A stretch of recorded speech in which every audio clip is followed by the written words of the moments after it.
Good morning, class. We are the remaining group from Group 4, and we are going to discuss the two remaining parts of literature, which are the poetry and romance. So to discuss the poetry literature, allow me to introduce them. Vanessa Jane Ganaban and Antoinette Olivo. The stage is yours.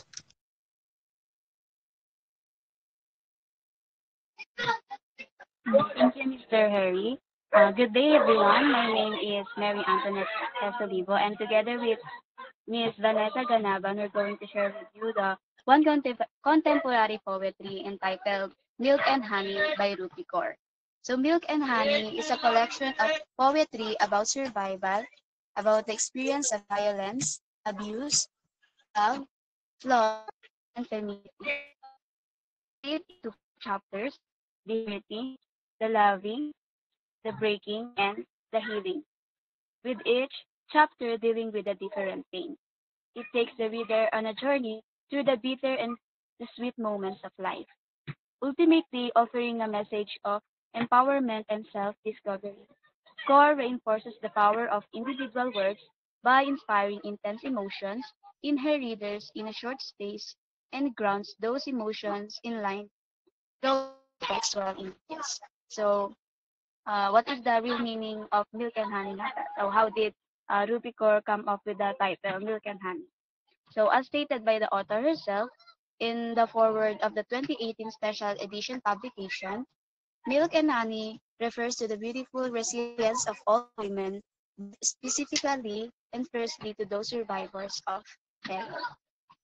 So next slide po. So let's now proceed with the genre definition and the literary piece introduction. So, contemporary poetry is defined as a style of poetry that follows a specific series of traits and literary inconsistent meter, variation, and standard rhyme.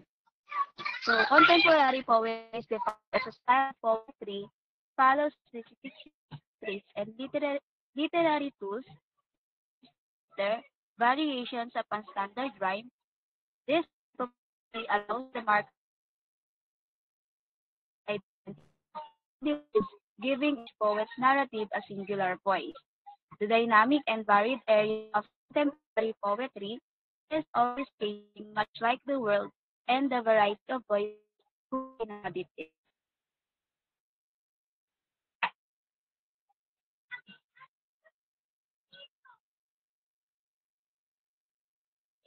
Next slide.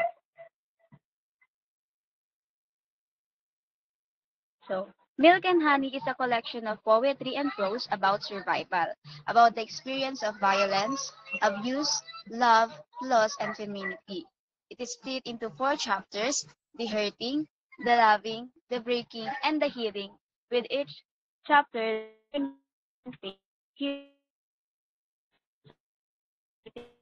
a journey in life and because there is sickness, you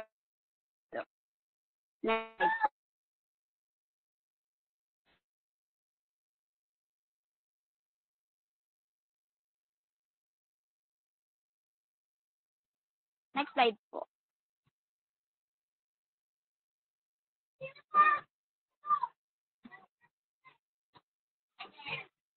Ayan, so let's now proceed to the archetypal criticism analysis. So first we have the mother. The mother archetype is among the most well-known in Milk and Honey. Core frequently presents the mother as wise, protective, and nurturing. She stands for mothers in the traditional sense as well as the idea of motherhood as a source of support and resiliency. Particularly prominent in poetry that deal with themes of self-nurturing and finding comfort in femininity is the mother archetype. Next slide po.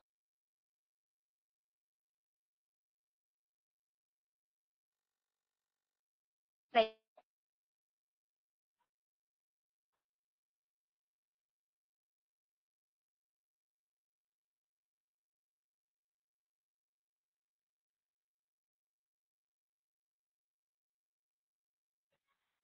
Next slide na po.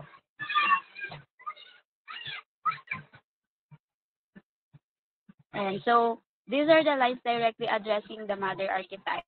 So We have here the first stanza.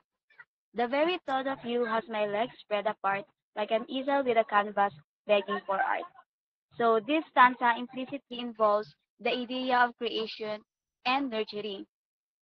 Associated with the mother archetype, the act of creating art parallels the process of birthing and nurturing a child, suggesting the inherent creativity and life-giving power of the mother figure.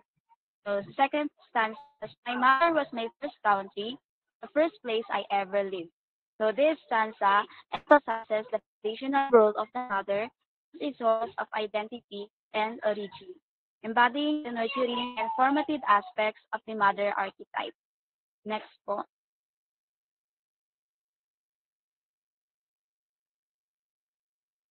Next is the heroine's journey. Although the hero's journey is a well-known archetype, Gore frequently depicts the hero's journey in her writing. Finding empowerment, overcoming adversity, and self-discovery are all part of this journey. In course poetry, women are frequently shown overcoming trauma and suffering in order to discover inner strength and fortitude. Next slide po. So Milk and Honey chronicles a deeply personal journey of pain, healing, and self-discovery, aligning well with the heroine's journey archetype. Course narrative is divided into four sections: the hurting, the loving, the breaking, and the healing, which map out a transformative path to the heroine's quest for self-empowerment and wholeness. So these are the lines that they're addressing the heroine's journey archetype. So I thank the universe for taking everything it has taken and giving to me everything it is giving balance. So this stands encapsulates the essence of the heroine's journey, recognizing the value of both suffering and joy in the quest and self-realization.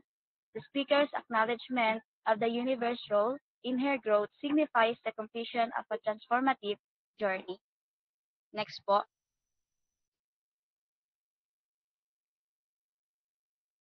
Next, the lover. The archetype of the lover symbolizes both the joy and suffering of romantic relationships, and love in all its manifestations is a major theme in Milk and Honey. The depths of love, including passion, heartbreak, and healing, are explored in course with of emotional vulnerability, intimacy, and longing are used to depict the lover archetype. So, the lover archetype is frequently featured in course work, capturing the intensity of romantic and physical love, as well as the heartache and longing that often accompany it. The exploration of love is raw, visceral, highlighting both the ecstasy and the pain of deep emotional connections. Next slide po. So these are the lines that directly addressing the lover archetype. So you might not have been my first love, but you were the love that made all the other loves irrelevant. So these lines underscore the profound impact of a singular, significant love that it eclipses all others. The lover archetype here is marked by an intense emotional connection that leaves a lasting imprint on the speaker's heart and soul. Next slide po.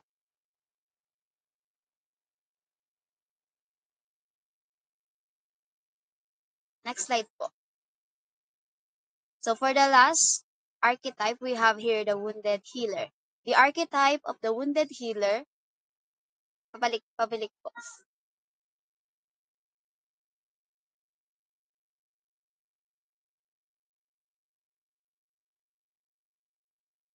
Ayan. Healer represents the process of conquering his own to aid in healing others. Because of her personal experiences with abuse, poetry is wrapped emotion and vulnerability. Characters to face their own suffering and find peace. So the speaker's experiences of trauma and suffering become sources of strength and empathy, enabling her to heal herself and implicitly others. Next slide. So these are the lines that directly addresses the wounded healer archetype. So the writing is I can tell if it's healing or destroying me. So this line captures the paradox of the wounded healer, the act of, confronting one's pain through writing as a surrender of past wounds. Chorus poetry often that agony into a means of connection and solace for readers who share similar struggles. So to conclude the archetypal criticism analysis, Core captures the essence of these archetypes, offering readers a profound and relatable exploration of love, pain, healing, and self-discovery. The enduring appeal of Milk and Honey lies in its ability to tap into these deep archetypal themes, resonating with readers across diverse backgrounds and experiences. Next slide po. Next is the reader's background and fan conspiracy theory. So Ruby Kaur is a artist based in Toronto, Canada. Throughout her poetry and illustrations, she engaged with themes of love, loss, trauma, healing, and femininity. She shares her writing with the world as a means to create a safe space for progressive healing and forward movement. Her creative direction and photography have broken international boundaries and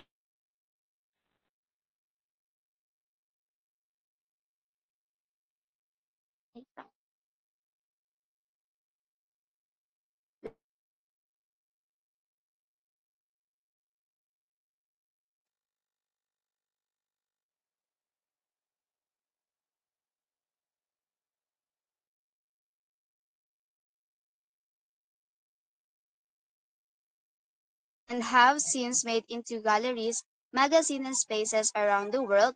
When she is not writing or creating other art, she is traveling to perform spoken word as well as hosting writing workshops. Next slide po.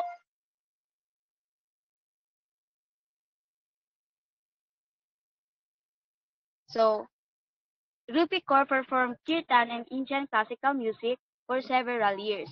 Kaur aspired to be an astronaut or a social worker or a fashion designer. Her ambitions changed frequently and her father prohibited her from studying the latter subject in university. She expressed an interest in reading from a young age. Finding it relieved her loneliness, her interest was hindered by having English as a second language. First learning it at age 10, her confidence and social skills grew in fourth grade. Next slide po.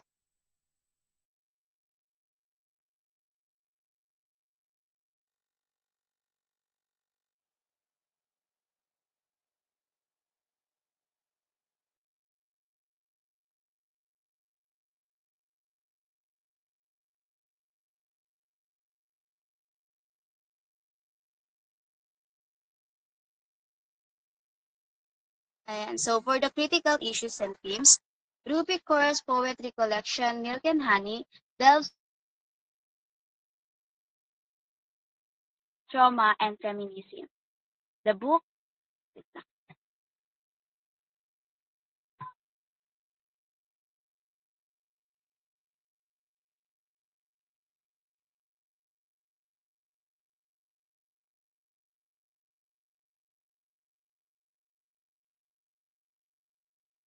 Okay, so the critical issues and theme, the portrayal of feminism in Milk and Honey is one of the main topics of discussion in addition to highlighting injustices and inequalities women experience in society. Course poetry honors the fortitude and resiliency of women. The collected poems tackle topics like relationships, body image, sexism, and the fight for equality.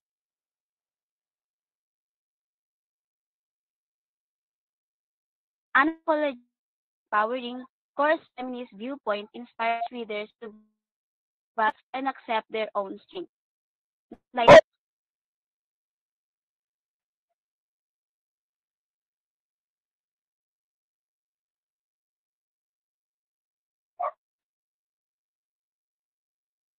So for the criticism, feminism is or over socialized to the research about accessibility and the influence of consumer of feminist discourse, while were undoubtedly brought us to also raises important ideas age and soul.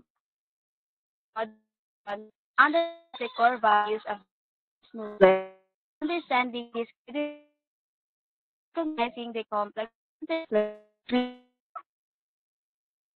activities content plans. So that's it's about two parts. And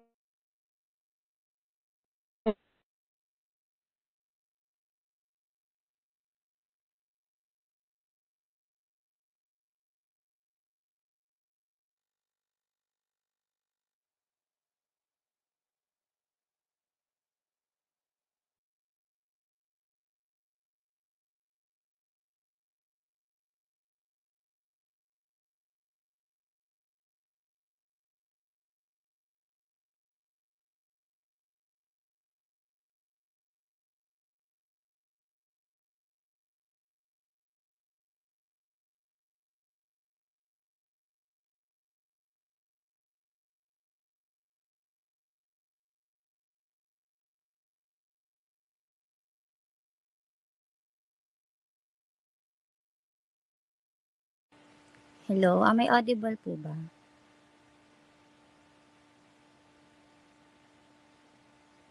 Okay, thank you. Thank you so much, Miss Antoinette Olivo, for the continuation. Next slide, please.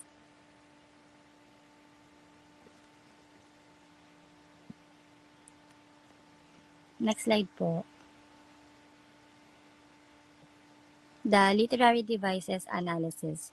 In imagery, core uses vivid and often stark imagery to evoke emotions and paint pictures in the reader's mind. So, her imagery is frequently drawn from nature and the body, creating powerful visual representations of abstract concepts like pain, love, and healing. So, in metaphors are a cornerstone of course poetic style, allowing her to convey complex emotions and ideas. So she often compares emotional experiences to physical objects or phenomena, making abstract feelings more relatable. So next slide po. In minimalism, her minimalist style is characterized by brevity and simplicity by stripping down her language to its essentials. Core creates a direct and immediate impact, allowing the readers to focus on the emotional core of each poem. In symbolism, symbols in Core's poetry often draw from common everyday and experiences, making her work relatable while imbuing ordinary objects and deeper meaning. Next slide po.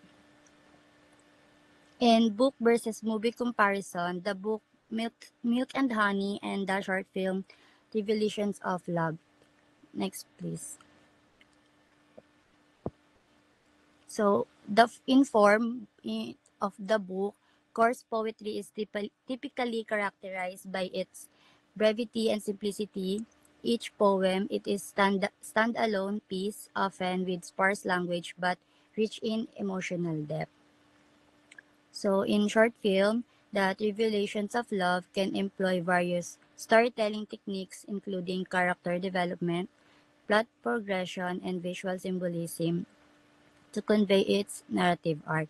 So, Revelations of Love are both artistic expressions that delve into themes of love, pain, and growth. However, they are different mediums and convey these themes in distinct ways. So, next, narrative structure. Book and Honey is a collection of individual poems, each exploring a different facet of love, pain, or healing, while there might be thematic connections between some poems, there isn't a linear narrative. So in short film, Revelations of Love likely follows a more traditional narrative structure with a beginning, middle, and end. It may depict the journey of characters through the complexities of love, possibly including conflicts, resolution, or transformation. Next slide po. So, in immediacy of impact in the book, coarse poetry often has an immediate emotional impact due to its raw and sankit nature. Readers can quickly connect with the emotions expressed in each poem. And the short film naman, a short film like Revelation of Love may take more time to unfold its narrative and evoke emotion. It relies on the cumulative effects of its visual and auditory elements to engage the audience and convey its message. Next slide po. So in conclusion, despite some criticisms regarding the simplicity and commodification of her work, Gore's ability to evoke profound emotional responses and address critical issues such as trauma, identity, and self love cannot be overlooked. So her work challenges traditional nations of literary merit by proving that accessibility and emotional depth can coexist. So, Milk and Honey exemplifies how contemporary poetry can evolve and thrive in the digital age. So, Rupi Kaur's work continues to inspire and empower, making her a pivotal figure in modern literature. Her skillful use of literary devices ensures that her poetry, though minimalist in a form, is rich in meaning and impact. So that's I think that's all for Milk and Power. Milk and Honey Poetry. Again, I'm Vanessa Jane S. Ganaba together with Miss Antoinette Olivo. Thank you for listening.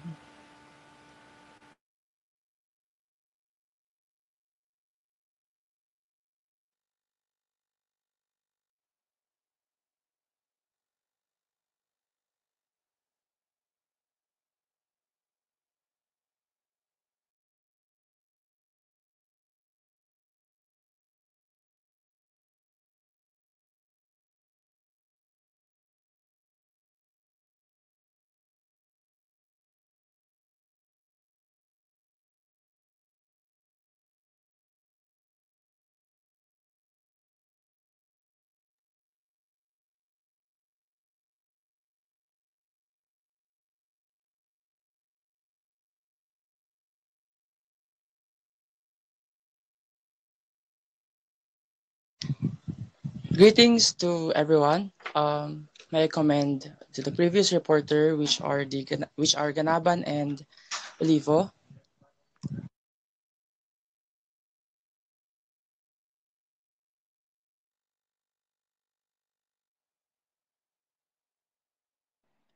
After we learn about the poetry literature, let's now move on to the last literature for today, which is the romance literature. So reminders everyone, turn down the volume if you're using headphones or earbuds because this presentation contains audio that could irritate your ears. Thank you. Next slide, please.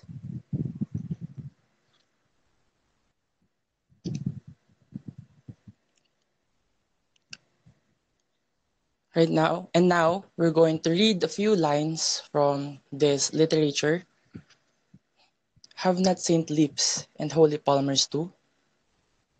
I, pilgrim, lips that they must use in prayer. Oh then, dear saint, let lips do what hands do. Saints do not move, though grant for prayer's sake. Next slide, please. Two households, both alike in dignity, in fair Verona, where we lay our scene. From ancient grudge break to new mutiny, where civil blood makes civil hands unclean. From forth the fatal loins of these two foes, a pair of star-crossed lovers take their life. whose misadventured piteous overthrows doth with their death bury their parents' strife. The fearful passage of their death-marked love and the continuance of their parents' rage, which but their children's end naught could remove, is now the 2 hours traffic of our stage.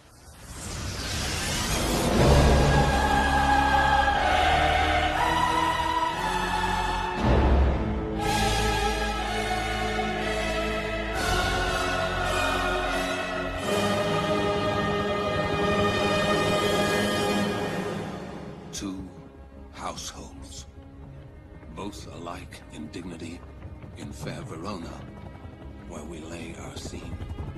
From ancient grudge break to new mutiny, where civil blood makes civil hands unclean. From forth the fatal loins of these two foes, a pair of star-crossed lovers take their life.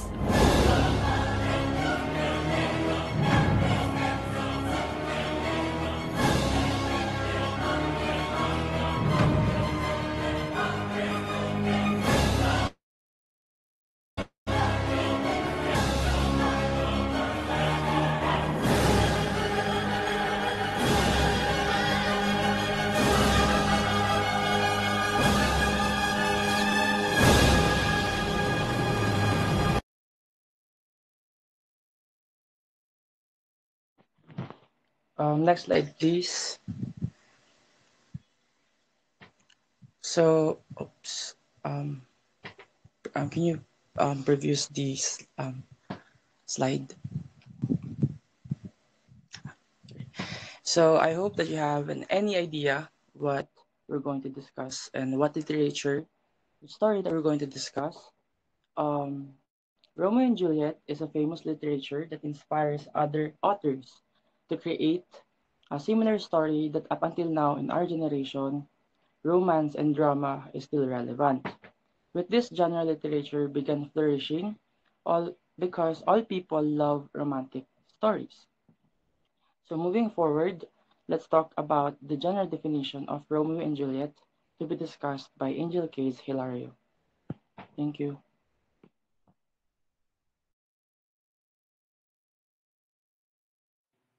Next slide, please.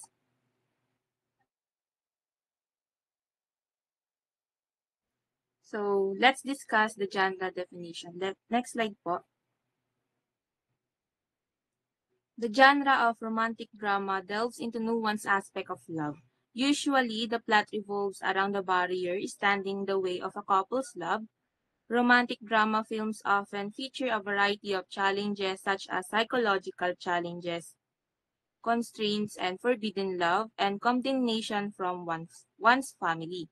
William Shakespeare is the author of the drama Romeo and Juliet. It was published in 1957 and it was composed between 1594 and 1596 in London.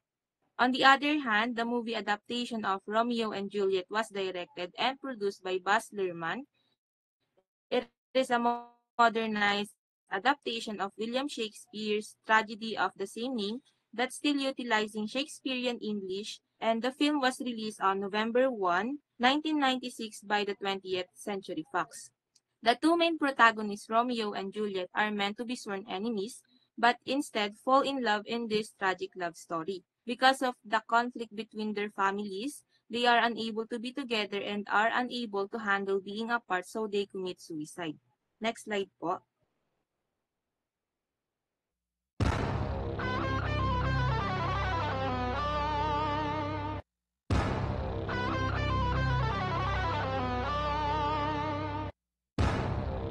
Next slide po.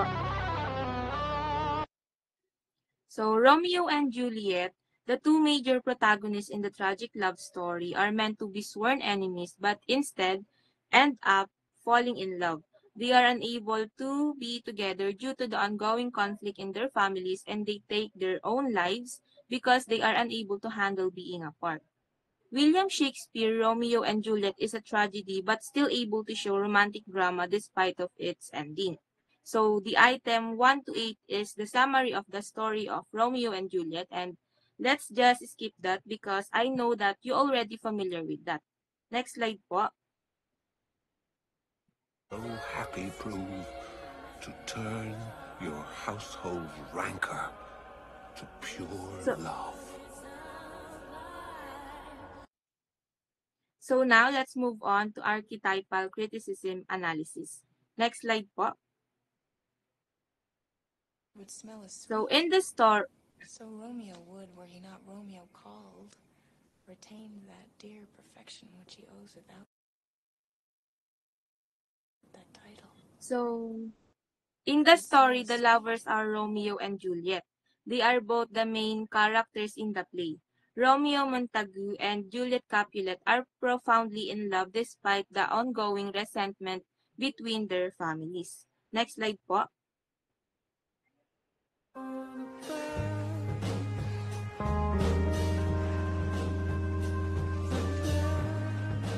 Why then, O brawling love, O loving hate, O anything of nothing first create, heavy lightness, serious vanity, misshapen chaos of well-seeming forms?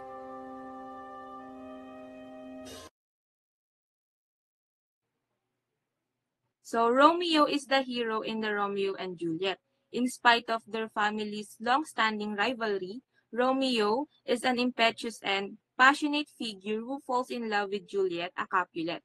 He is renowned for having the strength to make wise decisions and for being an excellent fighter. Next slide po. Oh, my Val. Faith, I'm sorry that thou art not well. Sweet, sweet, sweet nurse, tell me what says my love. Thy love says like an honest gentleman, and a courteous, and a kind, and a handsome, and I want a virtuous. Where is your mother? Where is your mother? How oddly thou repliest. Your love says like an... So Juliet Nurse served as a mentor. The nurse has been consistently present in Juliet's life and a significant part of her upbringing since she was a newborn. Juliet confides in her, trusts her, and seeks her advice throughout the play. Apart from providing Juliet the factual guidance and emotional support, the nurse also acts as a surrounding board of her ideas, thoughts, and feelings. Though her counsel may not always align with Juliet's best interest in the long run, she always offers support and assistance to Juliet. Next slide po.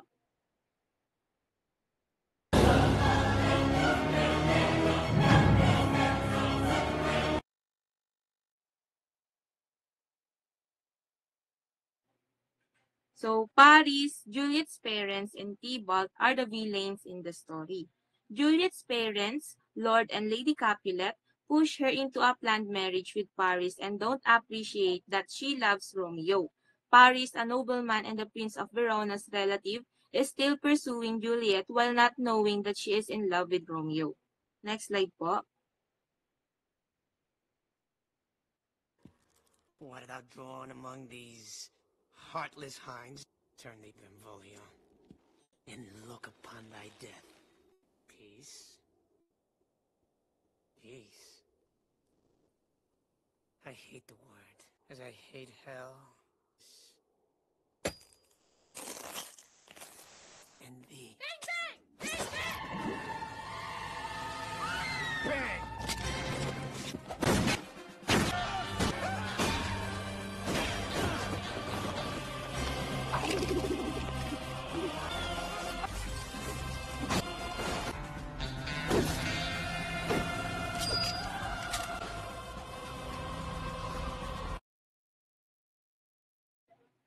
So Tybalt is Juliet's cousin, and he is a hot-headed Capulet.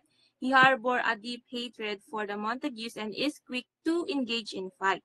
Tybalt's aggression leads to the death of Romeo's friend, Mercutio, and ultimately result in his own death at the hands of Romeo. Next slide po.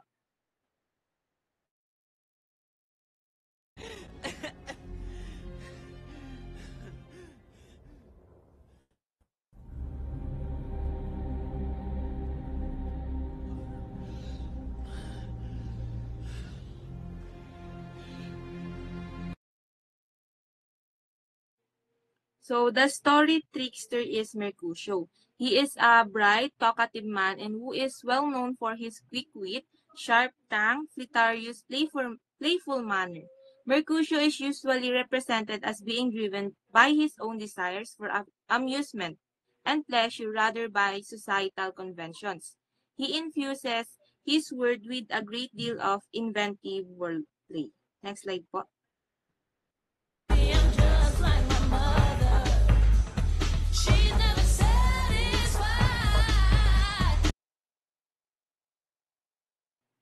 So, Friar Lawrence is the wise and knowledgeable character who provide guidance to Romeo in matters of love and impulsive actions. He plays an important role in the secret marriage of Romeo and Juliet and devises a plan to reunite them after Romeo is banished. Friar Lawrence acts as a moral compass and offers counsel to the young lovers, but his actions and decisions have unintended consequences. Now, let's call Mr. Harry to continue the discussion.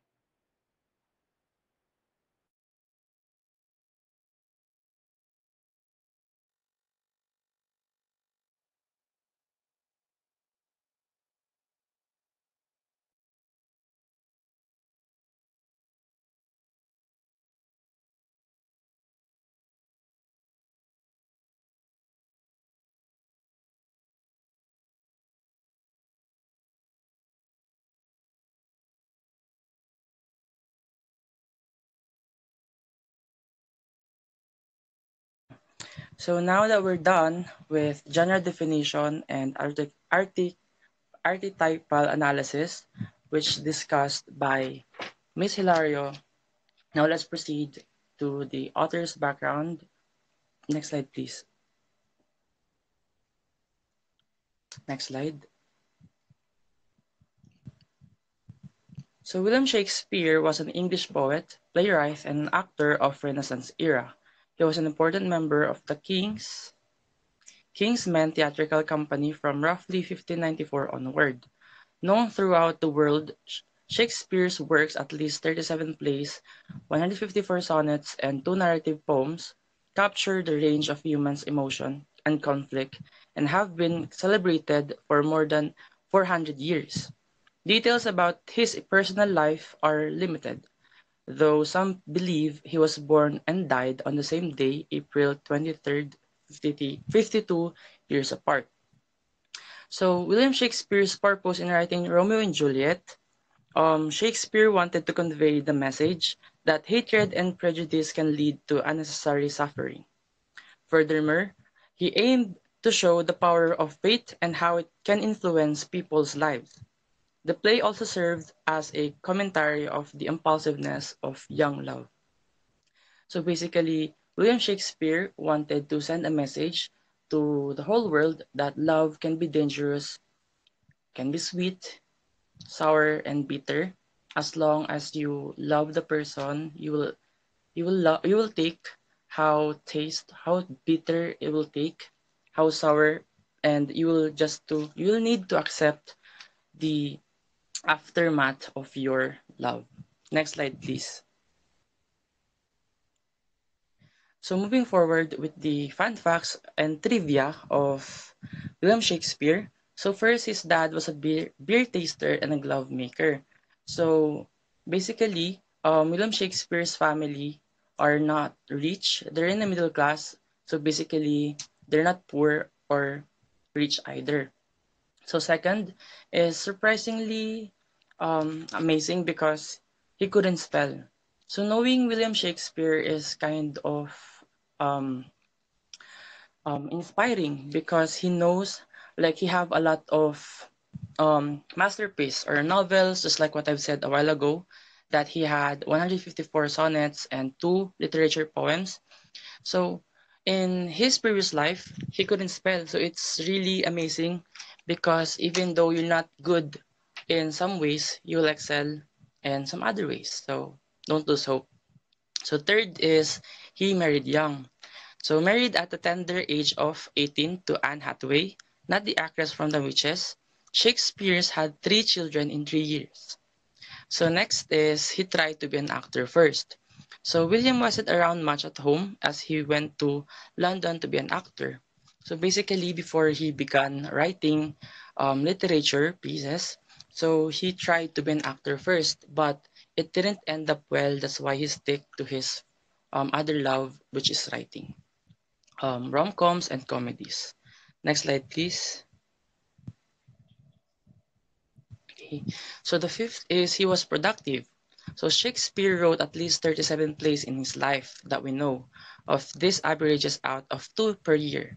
So basically, he didn't stop writing whenever he wrote a masterpiece such as Romeo and Juliet. So after writing that and publishing it, he's still writing literature that, of course, inspires other authors and writers in our generation. So sixth is he survived in pandemic. So you have more in common with Shakespeare than you think. So Shakespeare lived through and survived a pandemic. So um, William Shakespeare is also a survivor like us, and we're just like alike because we survive a pandemic. And then, but the difference is he's famous, but we're not famous. So next one is he gave us some well-known.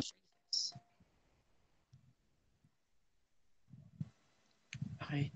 He gave us some well-known phrases. Shakespeare certainly had his lighter side.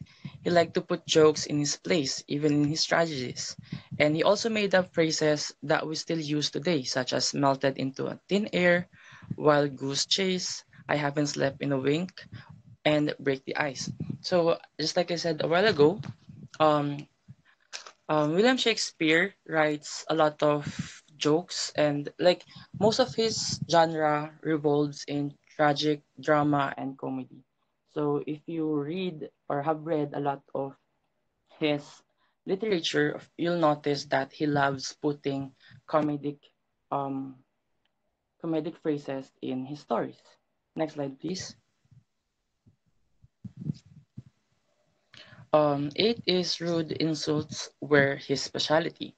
So William was very handy with insults, conjuring up some fierce put down such as thine face is not worth sunburning, though art as fat as butter. So basically he takes criticism as a not negative but positive. So it's a good characteristics of him. That's why he's famous in writing, even though there's a lot of bashing that is going on through his day and up until now. So nine is he was a savvy businessman, as well as being creative writer. William was a savvy businessman. He co-owned theater company, the Lord Chamberlain's Men, and the Globe. Next one is hit the big time. So Shakespeare's Globe in London, a reconstruction of ill-fated original Shakespeare's continuing success meant that in 1597 he bought the biggest house in Stratford upon Avon. And 11 is he stopped writing when disaster struck. So theaters was a new and exciting thing in Shakespeare's day. They were quite chaotic too, with dangerous special effects. Next slide, please.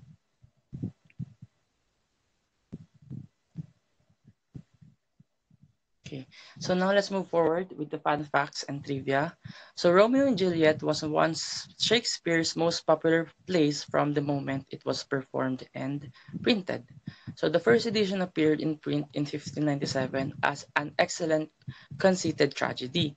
So the term conceited points to the witty, rhetorical language that pervades the play language that exemplified the sweet style that Shakespeare was already known for due to the sensational popularity of his earlier narrative poetry.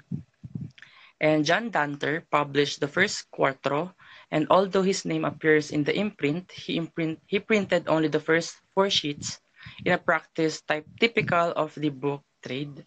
Danter shared the printing with Edward Ald, who printed the final 6 sheets of the play. So basically, Romeo and Juliet, the first edition appeared in 1597, and a lot of people are amazed with his mixture of is literature. So romance and tragedy is not really a good combination in a literature or in a literature because a lot of people are fantasizing a romantic ending or more on a happy ending, not just like a tragedy or tragic ending. So next slide, please. So the first word of Romeo and Juliet are in the form of a sonnet. This prologue reveals the ending to the audience before the play has properly begun. So Juliet is only 13 at the time she meets and marries Romeo, but we never learn his exact age. So this is one of the criticism that people are talking. They said that William Shakespeare are or like his are enabler or in wait.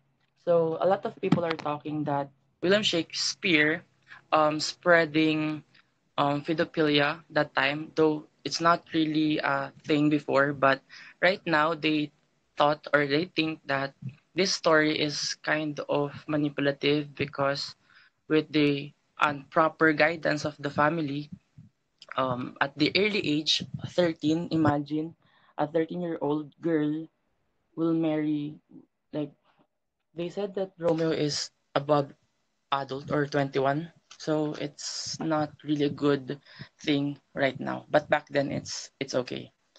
So Romeo and Juliet alongside Hamlet is probably Shakespeare's most performed play and has also been adapted in many forms. So this is true actually. So we have Romeo and Juliet have a lot of adaptation. So the first one is in 1980s, if I'm not mistaken, and 1997. This adaptation performed by Leonardo DiCaprio, and this adaptation is quite famous and because of the style they changed the settings of the story because in the original story it's a Renaissance period or era, so it's more on big dresses, fancy clothes, while in this adaptation they chose to they call this to choose a different setup. So alongside or upon our discussion, of course, you'll know the differences here. And next slide, please.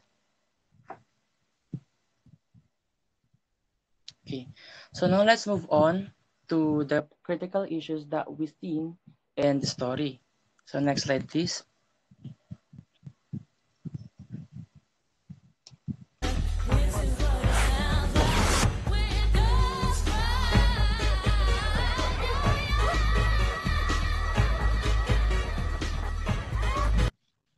So the first critical issues that we see is social and political. Next slide, please.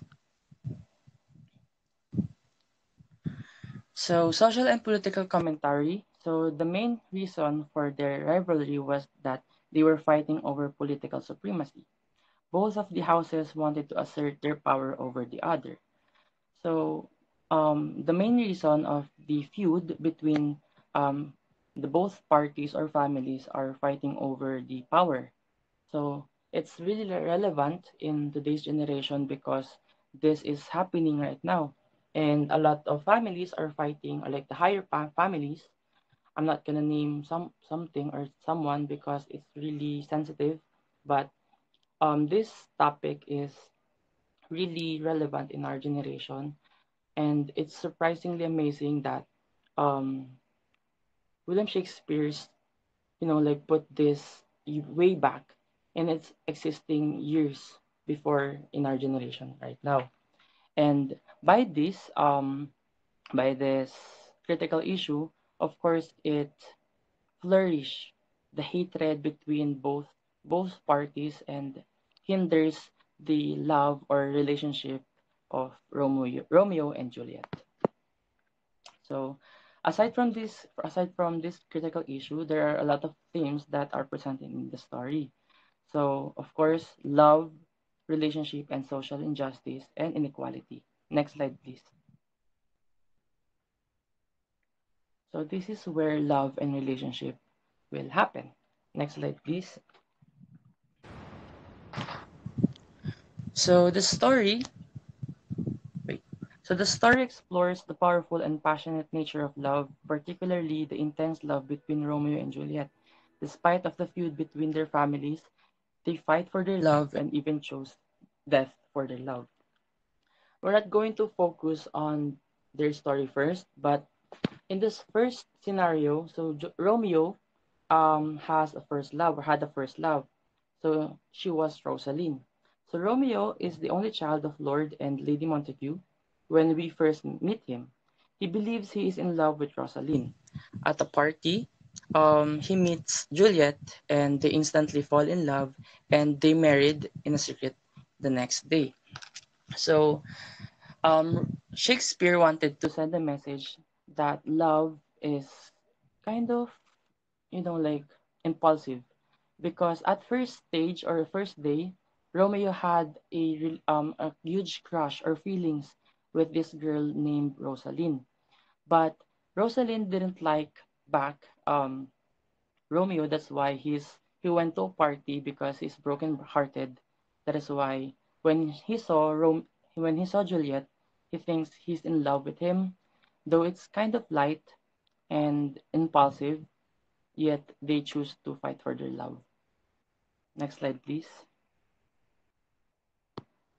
So social inequality. Social justice and inequality. Next slide, please. Best. So, For both your houses. No! No! Best. so another Romeo and Plague Juliet theme is for about both your social and houses. human justice. So Prince Aeschylus' efforts do not bring about peace between the Capulets and the Montagues, and his banishment of Romeo is unjust. Concerning inequality and human rights, some of the suffering inflicted in Romeo and Juliet as punishment for failure to forgive and make peace seems appropriate. So, due to the political issues between the two parties or the families, of course, there will be consequences. So, first, the consequence will be fighting for the both parties. So, both families are fighting for the power. Of course, your child or your children will be involved as well, and also your other relatives such as your cousins, your nephew will be revolved or will be included with this fight.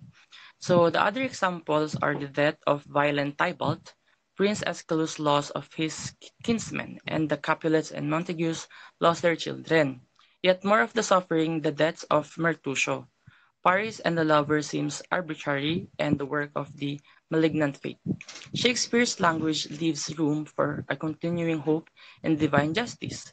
But like all great tragedies, Romeo and Juliet brings us in personal interaction with the uncertainty that is inherent in human outcomes. So William Shakespeare's put this in his literature in Romeo and Juliet that whenever there's fighting, of course, there will be a mess. The outcome will be messy, and a lot of blood will shed on the floor, and love can be broken. That's why in this story, it's not mostly it's not solely focusing on the love relationship. It when we dig deeper, of course, we'll know that there are other critical issues or issues that has in the story, and there are the love, relationship, political, and social injustice. And next slide, please.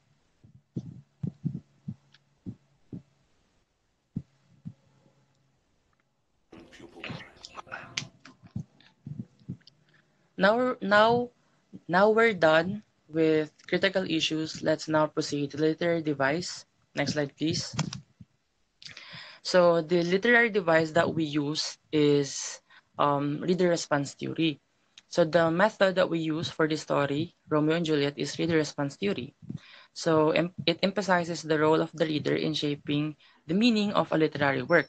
It considers the reader's emotions, preconceptions, and experiences both before and during reading. And I totally agree, or I agree with this meaning or definition because as a reader, we have different points of view and opinions in life. When we read Romeo and Juliet, of course, if you're a romantic person, you'll only notice the romantic genre. But when you're a reader person who's wanted to explore more, of course, you'll know that there will be a different outcomes and different themes in the story, just like what I have discussed a while back. So to support our chosen literary device, so according to Bresler 1774, the formula reader plus meaning text pala sorry for reader plus text is equals to meaning. The reader's perspective significantly influences the interpretation of a piece of literature. So to support that theory, Richard Beach, in a teacher's introduction to reader response theories in 1993, categorized reader response into 5 types, which are textual, experiential, psychological, social, and cultural. So basically, it involves or includes the experiences of a person. So if you grew up in a lovely household, of course, when you read this story, Romeo and Juliet, you'll first, of course, be shocked because you're not familiar with the other themes in the story. However, when you grew up in a not so good household, of course, somewhat you relate yourself in the story. So, as proposed, the outcome or interpretation of an individual will be indefinite based on their understanding of the text, as the improved comprehension will be supported by their social and cultural backgrounds relating themselves on the text. So, just like what I have given, or that example, or based on the example that I've given, so it also end up on how the person perceived the story or text that you're reading. So now we're done with critical analysis and literary device. Let's now proceed to the next slide, please, which will be held or discussed by Miss Hilario, book versus movie. Thank you. Thank you, Mr. Harry. So now let's proceed to the book versus movie. Next slide, please. So for movie adaptation versus book, first we have the length and the details. So the book provides more extensive descriptions and details that allows its reader to immerse themselves in the story and characters. Additional to that is the movie adaptation. In the movie adaptation, it retains the original Shakespearean dialogue. The film represents the Montagues and Capulets as warring mafia empires with legitimate business fronts. It is set in contemporary United States where swords are replaced by guns. Some characters' names are also changed like Paris, Lord and Lady Montague, and the Lord and Lady Capulet. They are given first name. But in the book, they have these first name are never mentioned. So Friar Lawrence becomes Father Lawrence, and Prince Escalus is rewritten as the police chief of Verona.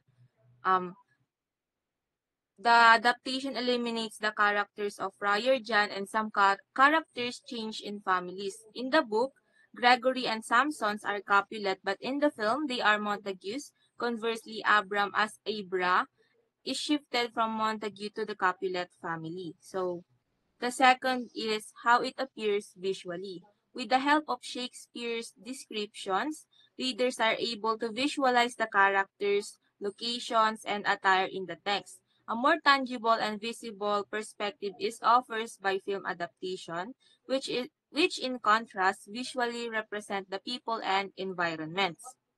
Next is the dialogues discussion. So for certain readers, the book may be difficult, but in film, it is better since it is presented in a more approachable manner.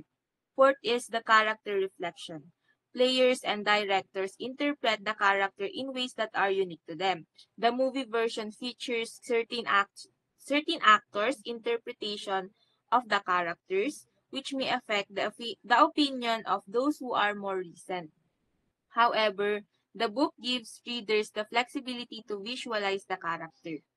And for the last one, we have the cinematic elements and time limit. So, Movies utilize visual and auditory elements such as cinematography, music, and special effects.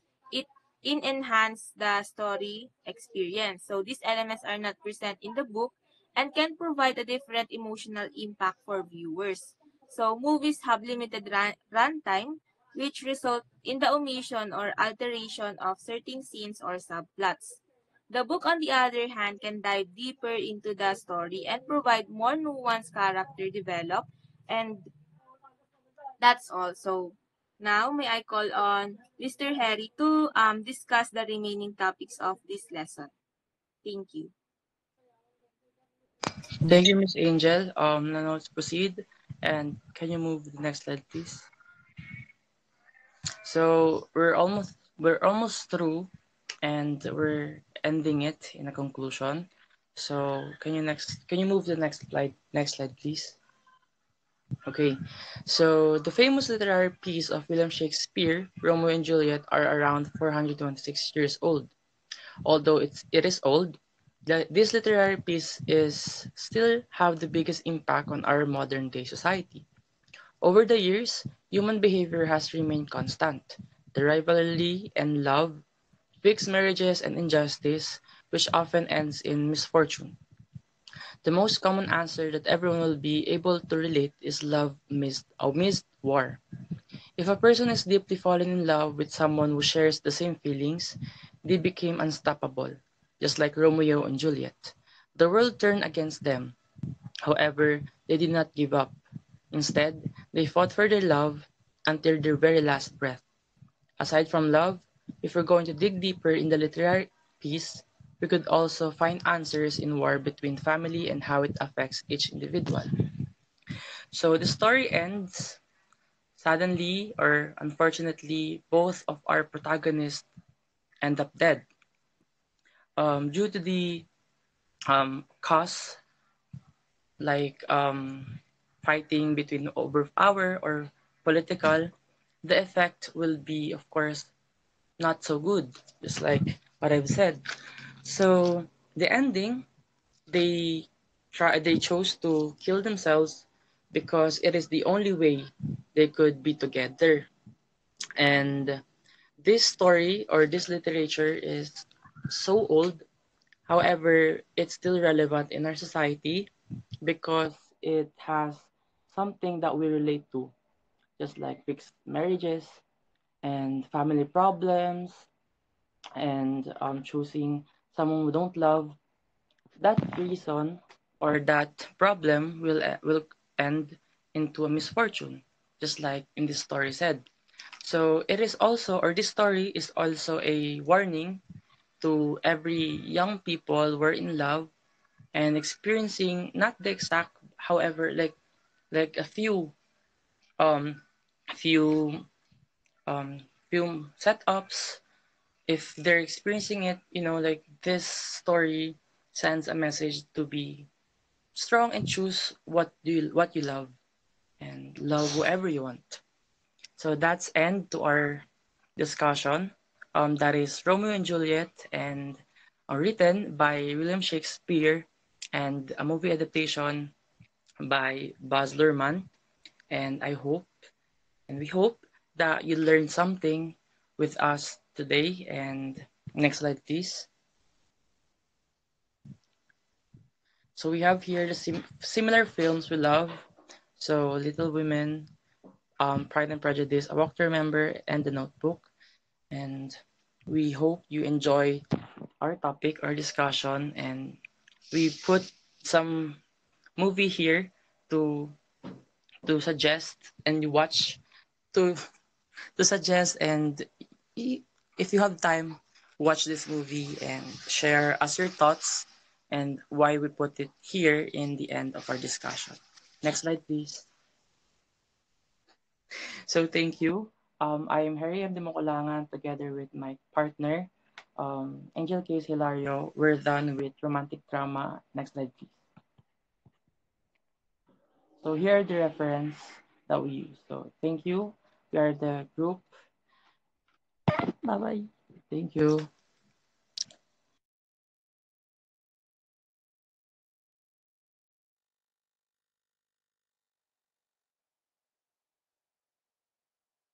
Guys, thank you.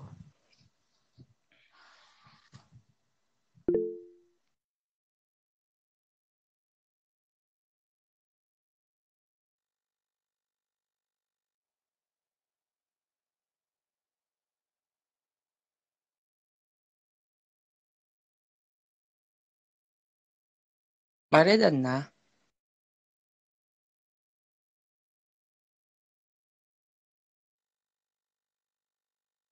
Oo, tapos na. Yay, thank you, thank you. Thank you, guys. Thank you, Mare, guys. ba't hindi Oh, ka nag-open cam? pinaka-open cam ako. Saan? Dito. Ayun, oh. Ngayon lang. Pinaka-open ang cam ako kanina. May ba? Oo. Promise, naka-open cam ako.